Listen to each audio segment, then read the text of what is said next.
My first order of business in this episode is to bite the bullet on this third Youth Academy upgrade. As you can see, a more valuable upgrade than the first two because now our worst case scenario is level 5 instead of 1. Onto the cup then, and for the third straight time we've drawn a strong second league team, which makes me suspect that the cup draw might be seeded. I can't confirm it 100%, but it is looking fairly likely from what I'm seeing so far. We just have to do our best, I guess. The good news is that Hull's forward line is the weakest part of their team, so there's a chance they could go scoreless and open the door for us to get a quick goal against the run of play. The bad news is that cups are played over 2 games instead of 1, increasing their odds of getting a goal anyway, and with how good their defensive line is, even 1 goal could be devastating for us. We catch a break here as Hull miss a level 2 slide tackle that, had it succeeded, our defence was in a real spot of bother.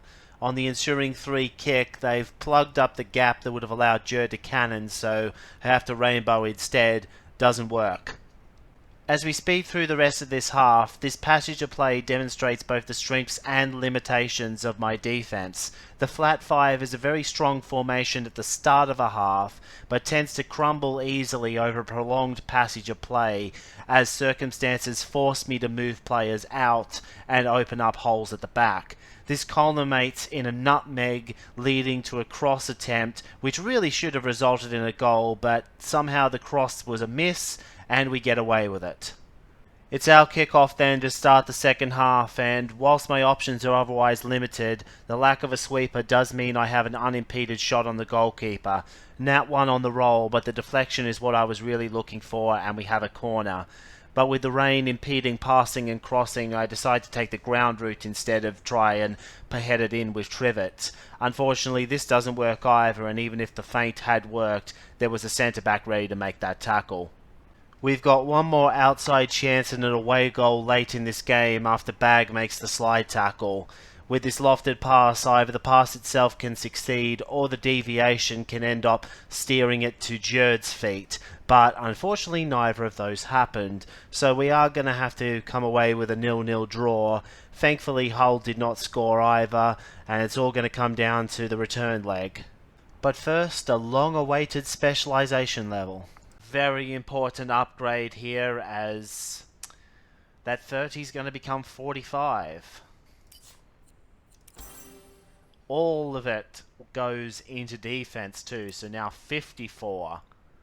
Also gaining specializations this game were Challender, who gets minus 30% skill training, and Walton, who I'm going to give 0.5 fan bonus, so I can start building up my fans again and hopefully start generating some real revenue from attendance. If we get a scoreless draw, it goes to a penalty shootout, and I don't trust penalties after what has happened between the MK Dons shootout and the Charlton game. Even so, a shootout may be the only realistic way we win this cup fixture. Their defense is very strong, and the AI so far has been smart enough to not allow me to easily use my skills. On top of this, an away goal would effectively be worth 1.5 goals for Hull, so I can't get too aggressive in attacking for that breakthrough. Back-to-back rainy days. Notable because I can't remember there being too much rain up until this point in the playthrough, but the lousy British weather was always going to make its presence felt eventually. Another back and forth game here, not much chance for either team to score until they hold the ball with their fullback in a dangerous position. All Jerd needs to do is come up and make this tackle and oh bugger! That might have been our best chance right there, but we are going to get another. When Draco succeeds on this nutmeg, I jumped at the chance to turn it into an attack, so much so that I neglected to consider one important detail. Oh no! I played without even thinking, and I didn't realize that was a reaction and not playing out. Our defense at least has stayed steadfast throughout, so 3 halves in we're still 0-0 in both the game and the aggregate.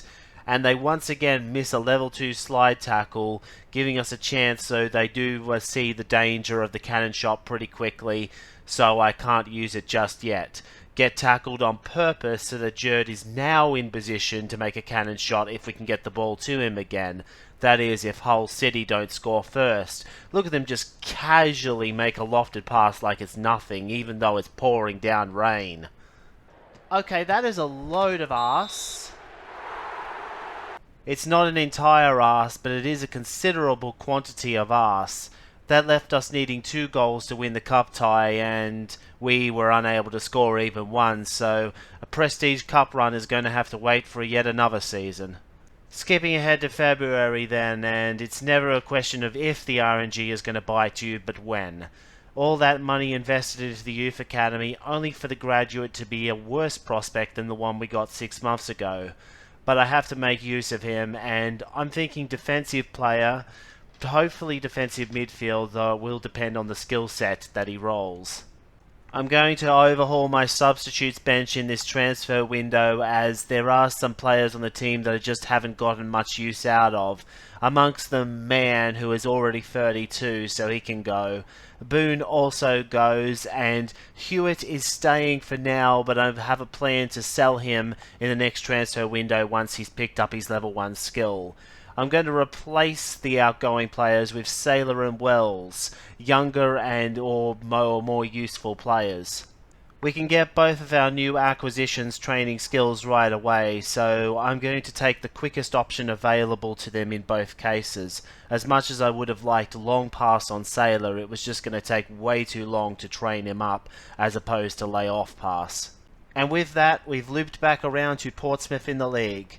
I find that it's easier to fit an understated midfielder into the lineup because it doesn't force you to compromise your all-important defense or give up on a player that's capable of actually scoring, which is why Mayland is in the starting 11 right now.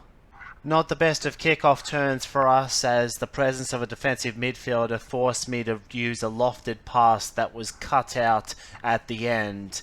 This led to a stalemate in right midfield until a little bit later on, where Back has missed a slide tackle, giving Portsmouth a chance to score, only for them to run afoul of Trivett, who always seems to be the man that gets the good RNG for us.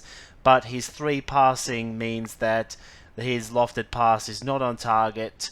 Challender ends up being the one that attempts a rainbow feint in this situation, does not work. But late in the half, Draco, with the skills boost obtained by the nutmeg, which is successful, has a chance to pass the ball inside.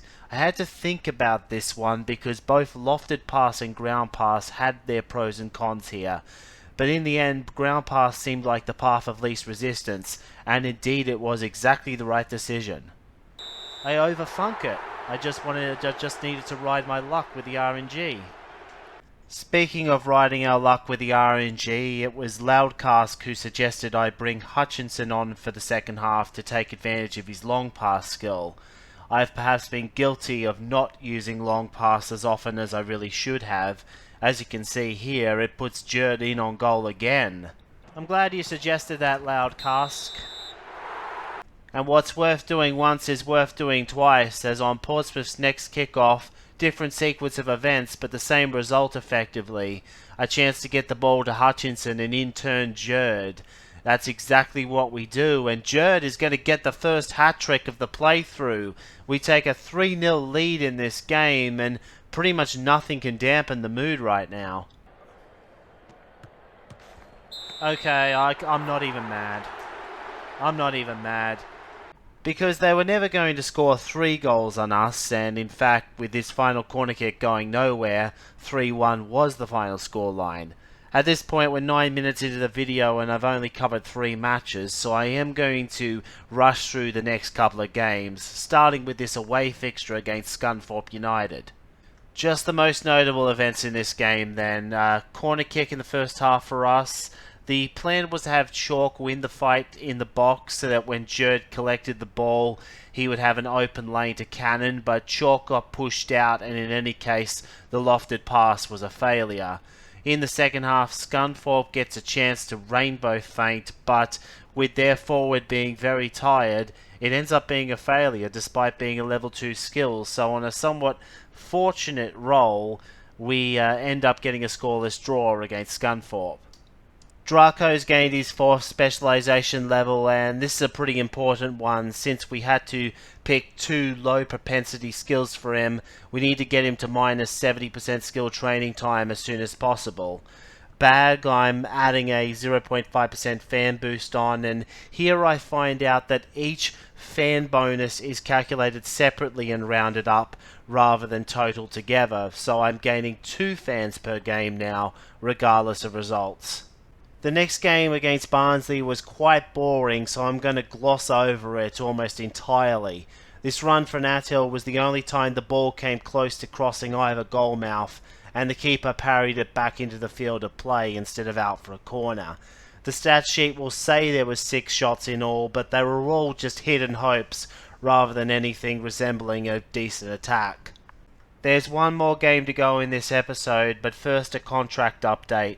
Walton and Trivet have reached a level threshold where they're starting to ask for significant money, so I can only extend them for 2 years each because of the money I invested into the youth academy earlier. Everyone else gets extended for 3 except Pete, who gets the 1 year, as I'm still not sure if he's going to be around for long.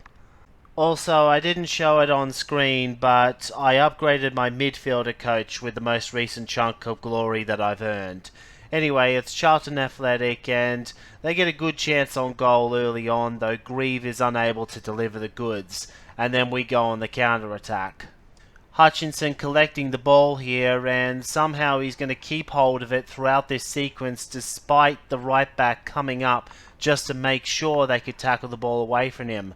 This opens up a long pass opportunity, as so Jerd collects the ball in the box, but it seems our luck with that strategy has run out. The ball is parried and Charlton can now counter-attack the counter-attack. Both teams' defenses are stretched to breaking point. Oh, and it looks like ours is going to fall first because they get 2 long passes off. No! Fellows somehow comes up with the ball.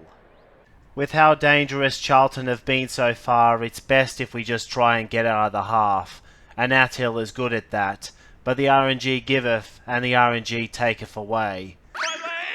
The aggressive tackle puts Attil on the shelf for the rest of the season, and the perpetrator didn't even get a booking for it because the bastard in black hates us.